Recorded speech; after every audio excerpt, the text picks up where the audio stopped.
The Return of the Exiles. The old man with a hammer and the one-eyed man with the spear were seated by the roadside talking as I came up the hill. "It isn't as though they haven't asked us," the one with the hammer said. "There ain't no more than 20 as knows about it," said the other. 20's 20, said the first. "After all these years," said the one-eyed man with the spear. "After all these years, we might go back, just once." "Of course we might," said the other. Their clothes were old, even for laborers. The one with the hammer had a leather apron full of holes and blackened. Their hands looked like leather. But whatever they were English, and this was pleasant to see after all of the motors that had passed me that day with their burden of mixed and doubtful nationalities. When they saw me, the one with the hammer touched his greasy cap. "Might we make so bold, sir," he said, "as to ask the way to Stonehenge?" "We never ought to go," mumbled the other plaintively. "There's not more than 20 as knows, but—" I was bicycling there myself to see the place, so I pointed out the way and rode on at once, for there was something so utterly servile about them that I did not care for their company. They seemed by their wretched mien to have been persecuted or utterly neglected for many years. I thought that very likely they had done long terms of penal servitude.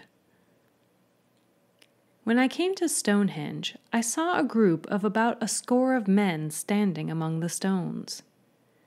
They asked me with some solemnity if I was expecting anyone, and when I said no, they spoke to me no more. It was 3 miles back where I left those strange old men, but I had not been in the stone circle long when they appeared, coming with great strides along the road. When they saw them, all the people took off their hats and acted very strangely, and I saw that they had a goat which they led up to the old altar stone. And the 2 men came up with their hammer and spear and began apologizing plaintively for the liberty they had taken in coming back to that place. And all the people knelt on the grass before them. And then, still kneeling, they killed the goat by the altar.